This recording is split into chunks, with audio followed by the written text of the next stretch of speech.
mark. There's the spot. The kick is up. And Stephen Hauschka is true. Seahawks 13-12 over the Cowboys.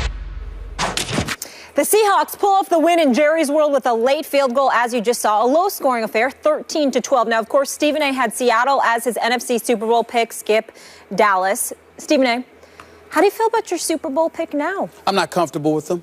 I think the offense needs to get going a little bit more. I mean, you've got Jimmy Graham, you've got beast mode. We've seen the addition of Rawls, who's been impressive. Obviously, Lockett is there. Not who got hurt, but yeah. the little Lockett. Little Lockett is there, and we wish nothing but the best for Ricardo Lockett, which we'll get into a little bit later on. But they've got the requisite weapons on the offensive side of the ball, even though there have been some issues with that offensive line.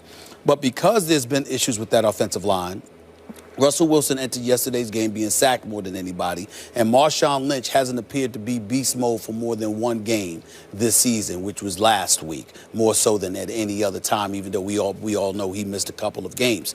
In the end, when you look at it from that perspective, I must say that, I'm still not giving up on them because they've got time to right the ship. But the way they're looking right now, they're not going to win the Super Bowl. I think their defense is coming together more and more and more since Cam Chancellor has gotten back to sort of spearhead that defense. And I think that Richard Sherman is playing better than he did a few weeks ago. So let's throw that out there as well. And Kerry Williams is adapting to some degree in the secondary with the Legion of Boom. Earl Thomas, Bobby Wagner, and those boys are doing what they're doing. Bennett made a stupid penalty, almost cost the Seattle Seahawks yesterday because it gave Dallas some additional life with Wagner and them pointing at him, telling him to use his head. But ultimately, this defense is playing the way an elite defense is supposed to play. They can't carry the offense, however. Your offense can't be a walking 3 and out. What Russell Wilson was in that last drive to set up the winning field goal, running on a couple of plays, is what makes Seattle most effective offensively. Because when there's the threat of him running and he shows a willingness to utilize it, it makes everybody a bit cautious, and then you can take chances downfield that you otherwise can't take when he's not looking to run the football. Allow me, however, to get into the Dallas Cowboys. Oh, just a little bit. Just a little bit there. Enjoy it. I'm not going to make fun. This is not the day for me to do it because, again, Aaron Rodgers looked bad. The Giants looked awful. The Steelers lost. Yeah. So this ain't the day for that. And the Mets, yes, blew it, choked. But we'll get into that a little bit later, too. The reality, Skip, is this, and it's something that we have said a long time ago, but certainly haven't had a reason to say in the last year and a half, 2 years. Skip, I think Jason Garrett is a bit overrated. I think somebody needs to say this. Whoever rated him. Well, they were 12-4. They did win a division last year. He got a lot of credit, and we gave that to him. Skip, I watch him, and I consider him a front runner. And you know your man Omar Epps, the actor that was on here. We love him. He's a diehard Cowboy fan, just like you are. He said the same thing. But it's like, listen, Jason Garrett's a front runner. When everything is right and all the personnel is there, he can help. He'll make sure you don't beat yourself. Yeah. But a good coach, if not a great coach, is supposed to be able to elevate you even when you don't have your requisite weapons. Now, you can't be what you are with Tony Romo. Yeah. But my goodness, you've been in position to win some of these games if you're the Dallas Cowboys. 2 games you had to lead in the fourth quarter. A couple of other games you were right there. And somehow, some way you've lost 5 straight. And Jason Garrett seems incapable of stopping the bleeding. And then I stood around and I watched again that whole Hardy explosion on the sideline from more than a week ago. And I see everybody getting in his face but Jason Garrett, who literally stood there and did nothing. And I just look at this guy and I'm like, there's something missing. I'm not saying the man doesn't know football. I would never accuse him of that. I'm just saying whatever that it factor is that you need from a head coach, he does not appear to have.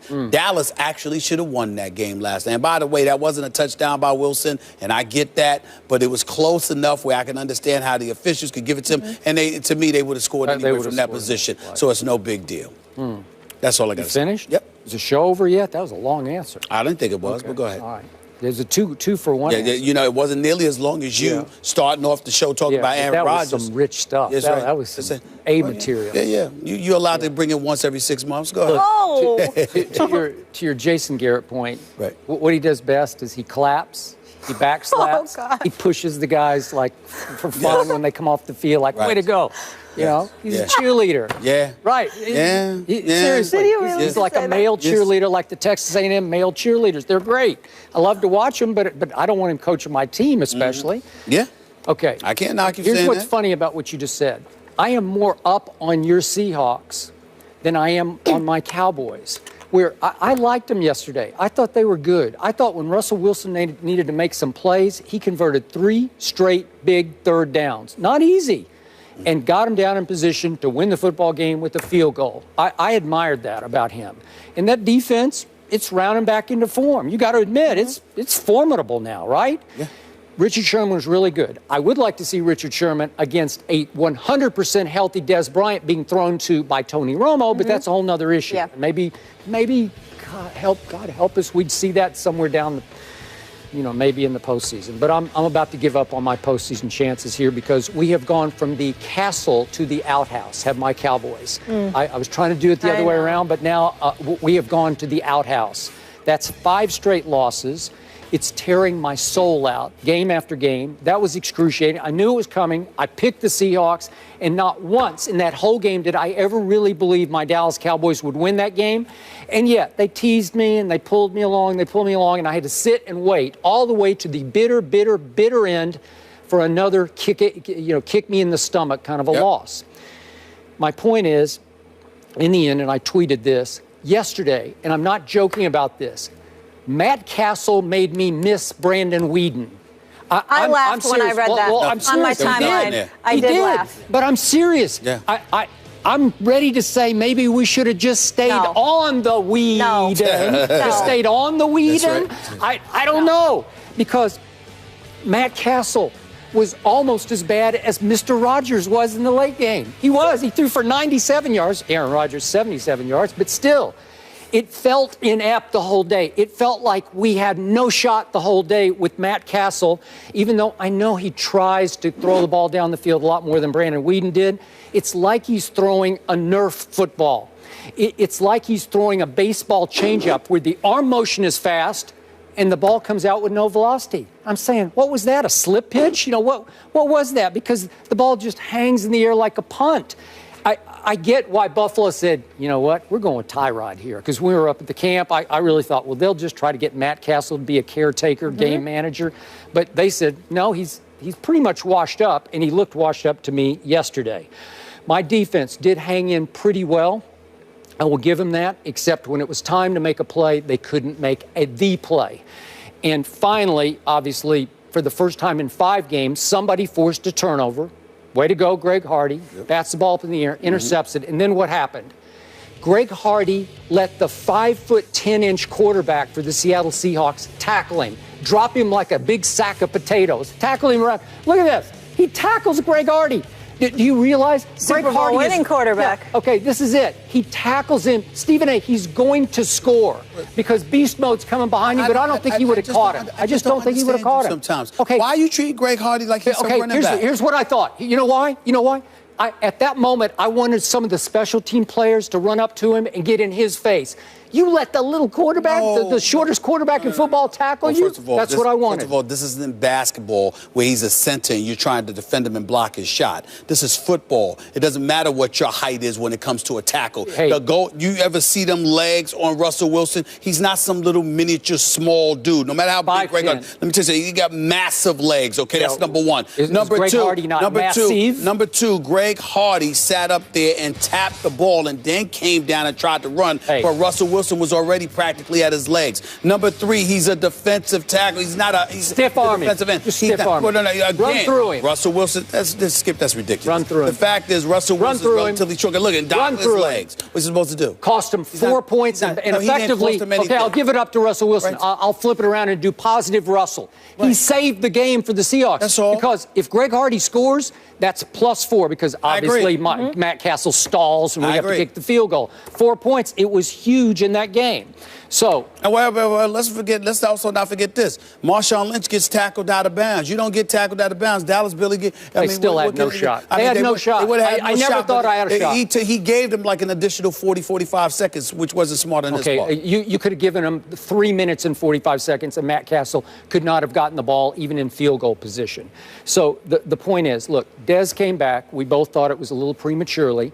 He did not look 100% confident pushing off the surgically repaired foot. To me, he just didn't look it. Right. So even with Dez, and it lifted, it obviously inspired the team, and they hung in, blah, blah, blah.